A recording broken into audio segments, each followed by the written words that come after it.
Change d'arme.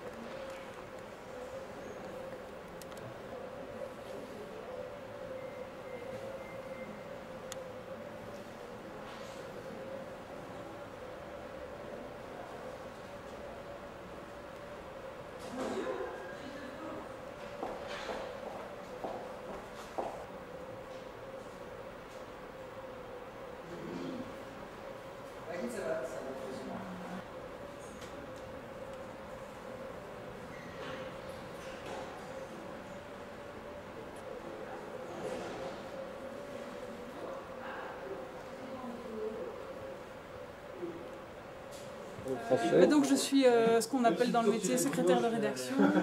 Donc moi je m'occupe au départ de constituer les sommaires, donc de savoir ce qu'on va mettre dans le numéro, évidemment en accord avec le rédacteur en chef. Et puis c'est moi qui contacte les auteurs, donc les scénaristes, les dessinateurs, les coloristes, pour leur donner des délais, leur commander du matériel. Je réceptionne les fichiers ou les planches originales et je les fais rentrer dans le circuit ici à la rédaction. Et je m'arrange chaque semaine pour que notre graphiste ait ces 52 pages, tous les fichiers dispo pour mettre en page le numéro. Et puis le metteur en page met tout ça au propre et nous donne un Spirou finalisé, comme on peut voir ici. Spirou qui est en étape de finalisation pour juste avant l'envoi chez l'imprimeur. Okay. Et quel numéro du 25 juillet? Je ne connais pas par cœur, mais c'est bien ça, oui. Voilà. 3876 du 25 juillet. 3876, vous êtes... Je suis belge. 3876. Oui, oui. Oui, donc là vous faites les corrections. On fait la dernière correction, la dernière relecture. Donc là c'est le 76. C'est le 76 qui sortira donc le 25 juillet. Le 25 juillet. Et donc on relit tout, page par page, pour voir si on n'a pas laissé de traces, si tout correspond bien. Pas dans les bandes dessinées quand même. Si, c'est le moment, oui, c'est le moment de relire une dernière fois pour ne pas qu'il y ait de faute, pour ne pas qu'il y ait de... On ne sait jamais qu'un texte soit décalé, ressort de la bulle. Ah oui, ça vous arrive de trouver des erreurs? Oui, bien sûr, on trouve énormément. Ou des taches de couleur qui sortent, qui apparaissent un peu partout. Il faut vraiment faire attention à tout, pour être sûr d'avoir une page... Bon là, je ne fais pas, je sais. Ce sont des tirages informatiques là pour l'instant. C'est ça, tout est sorti de manière informatique. C'est notre maquettiste justement qui en a fait un PDF. Pour nous faciliter la tâche. Voilà. Donc là, vous pouvez corriger à même, voilà. C'est ça. Mais donc, les planches passent dans le Spirou en primeur. Après, on les donnera à l'édito pour en faire des albums. Et donc, on est une instance, on surveille pour qu'il n'y ait pas de fautes. Et avant de les donner dans l'album, ce serait dommage que les fautes se retrouvent dans l'album. Quand s'envoyer à l'imprimeur, c'est fini. Même les hautes pages et tout ça, tout est prêt. En fait. C'est ça. En général, on essaye de faire la publicité du dernier album sorti. Donc voilà, ça c'est la maquette. Même si, comme on le dit dans la rédaction, les planches ne sont jamais celles du dernier album. Non, mais voilà. Jamais, oui. Fin septembre, début novembre. Donc voilà, là on relit le Spirou. Donc dans un mois, il y aura encore les dièses, je suppose. C'est l'autre partie. C'est la partie qui est là-bas. C'est le 76. Dans le 76, on aura... Non, la famille pirate. Une nouvelle série. Et on a déjà un aperçu de la couverture de la pirate de l'autre côté. C'est de qui cette œuvre-là? La famille pirate, c'est de Fabrice Parme. Ah, d'accord.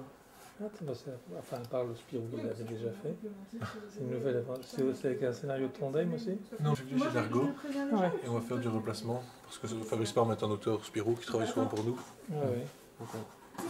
Et là, c'est l'image qui va servir de base à la couverture. Ce sera la couverture, Bah oui, parce qu'on voit c'est Dargo, oui. D'accord, donc ça c'est la prochaine série. C'est ça. Et qu'est-ce qu'il y aura avec Famille Pirate comme série? Et alors si je regarde en même temps que Famille Pirate... Il devait remettre entre les... Ah oui, ce sera la fin de l'Idiès, c'est ça. Ah oui, c'est ça, voilà. Avec les 3 derniers épisodes de l'Idiès. Ouais, et après c'est les tuniques bleues. Et puis c'est les tuniques bleues qui arriveront, oui. Voilà. Je sais pas si on a déjà... Donc si on a 30 semaines en plus. Derrière tous ces auteurs que tu as... Ah ça c'est la couverture de l'album. Ça servira à la couverture du Spirou, ça seulement. La couverture du Spirou, je ne sais pas pourquoi elle s'ouvre pas. Ah, du Spirou. Oui, d'accord. Oui. On essaie d'avoir des couvertures la plupart du temps différentes des couvertures d'album. Pour le début, quoi. C'est ça, pour le début de l'aventure. Non, mais en fait, l'ordinateur fait des effets. C'est ça, un peu de suspense. En fait,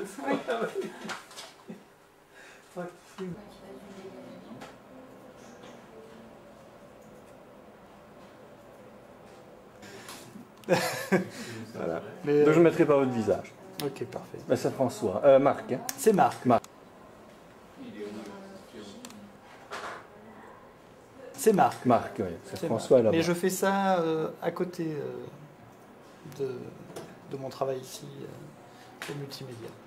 Au multimédia, je fais tout ce qui n'est pas papier, et à la maison, je fais du papier. Parce que le papier, ça me manque. Non, c'est vraiment tout ce qui est paper toy. Pour Dupuis, j'avais commencé ça il y a 2 ans, je pense. Donc, on a par exemple le paper toy là de Nombril. Oui, monsieur, c'est un projet. Ah, ça, c'est un projet. Il y a encore des traces. Enfin, ça, c'est un projet déjà assez abouti. On a déjà encore plus défini. Et il doit y avoir des traces. Et le final est là-bas. Ça, c'est des beaux dessins de ma fille. Et donc, il doit y avoir des projets là-dedans. Un paper toy Vicky. Voilà, donc un peu comment ça se fait? Ça se fait comme ça. Voilà. Un peu découpage de tête. Je sais pas si on veut.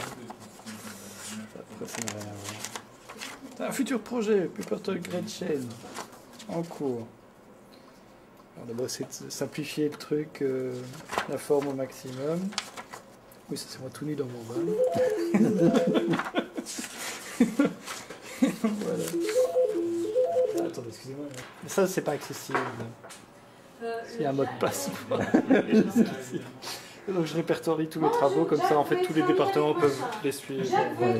On travaille sur le club, on travaille ici sur les bandes annonces, exemple la Grande Odalis.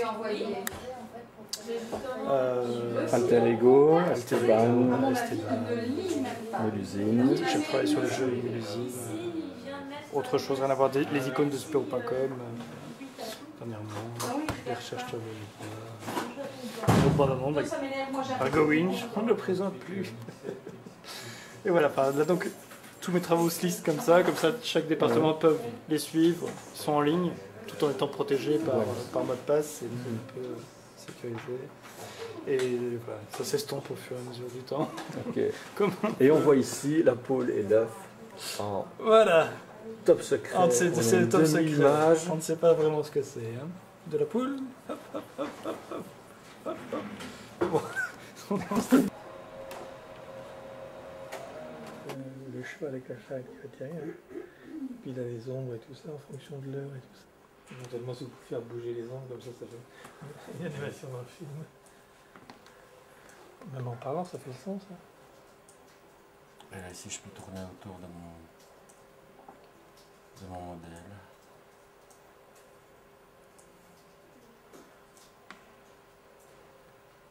Donc voilà, ça c'est pour le tome 8, où ils seront donc dans un autre décor. Ils seront sur la plateforme. Il n'y a plus du tout d'électricité, rien du tout, c'est ça, hein? Si, mais il y a les moteurs à essence. Ah oui, comme dans le tome 7, aucun moteur fonctionne. L'essence est assez rare. Donc ils vont utiliser beaucoup de chevaux. Donc c'est une sorte de retour un petit peu à des modes anciens alors là. Ouais, c'est ça. Ouais. Ça va changer aussi parce qu'en fait c'est quand même assez moderne tous les autres. Jusqu'à présent c'est quand même dans des environnements modernes même si tout ne marchait pas.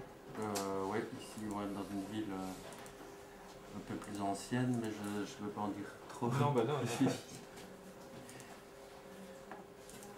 On va presque revenir à des urbains centre-ville, sauf qu'ils sont nombreux. Ouais, c'est ça, un peu ça, le principe.